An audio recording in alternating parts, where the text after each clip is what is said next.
One last bullet. Maeve. She had been asleep for 2 days already. Her breath was shallow, and she only occasionally opened her eyes. Her body was emaciated, cheeks hollow, and the hair was falling off her scalp. Yet she was still as beautiful as the day he had met her. Fortis steadied his callous hands. He couldn't believe what his failure had gotten them into. He was a good badger. He knew his game. He never lost. It started around the time that damn spore field altered the needle on his compass. There was no way back from that point forward. Over and over, he retraced the wrong turns on their march south, but it didn't take long before he wasn't sure if he recalled them right. Then, after the second week in this no-man's land, the Gentos came.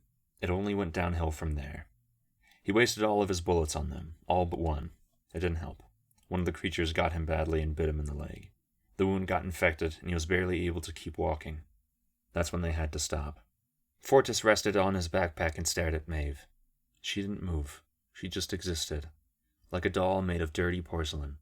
She was too young and frail to make it through all of this. Fortis knew it, even if his heart didn't want to accept it. He loved his little mouse. Countless times he had dreamed about her growing up by his side, maybe falling in love with him one day. Then he'd be able to settle down and find peace next to her. This was his dearest wish, night after night. He could accept his own fate, but witnessing the kids slowly passing on to the other side drowned him in sorrow. However, he was too weak to cry. There was nothing left inside of him, no strength to keep on moving and carry Maeve into safety. There was no food either. They'd chewed through their last leather belts 2 weeks ago. Fortis reached for Maeve's pale cheeks. She coughed dryly in her sleep. A faint rattle escaped her lungs. She blinked once, then she was gone again. Fortis bit his lip. He had caused all of this. If he had only left her behind in the safety of Wrocław, she would have made it on her own. All of this for a stupid glory hunt, for supposed treasures, rumored artifacts, and a so-called better life. He panicked at the thought that it would take Maeve another day to pass away, maybe 2. How long could a child go without food and water? He didn't dare think of it. With his eyes closed, he tried to conjure her laughter and her spirit, tried to remember the years they had spent together, and how he found her sitting on a rock outside of Cavernous, looking for work like all the other kids there. Back then, she didn't even have a name. When he met her, she was coated in black from coal dust, and Fortis couldn't even tell the color of her hair. He called her Maeve, because when he looked at her, he couldn't feel anything but bliss. She was the best thing he had ever known. He didn't care for her past, for her parents, or that she came from the defiler streets of Justitian and got kicked out of the city on numerous occasions. What he cared for was the peace she brought him. She was his companion, walking by his side, sleeping close to his body, and letting him share her warmth. She was bright, agile, and she understood the things he taught her. Fortis tried to smile. His lips cracked. He opened his eyes again. Flies were buzzing across Maeve's frozen features. Fortis tried to brush them away, but he couldn't lift his arm. He had to force himself to keep his eyes open. Starvation was hell. He had never believed that it would end this way.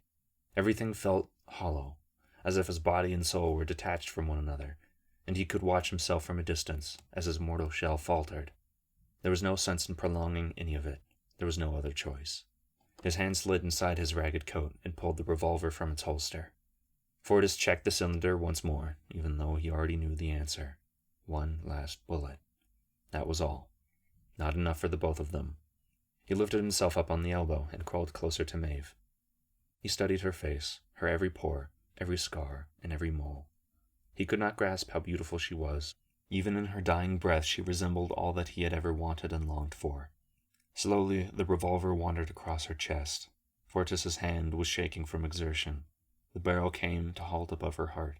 Maeve noticed the pressure and slowly opened her eyes. But it wasn't long before she fell unconscious again. Fortis exhaled. He counted backwards from 10, 9, 8. He pulled the trigger. Maeve's body spasmed only once, as a bullet pierced her heart, but there was nothing else. No scream, no eyes widened in disbelief, no last draw of air, only the silence of the endless plain and the nervous buzz of flies. Fortis fell on his back, arms stretched out wide, as he watched the clouds race across the sky. There was a heaven up there, they said, but that didn't make any difference.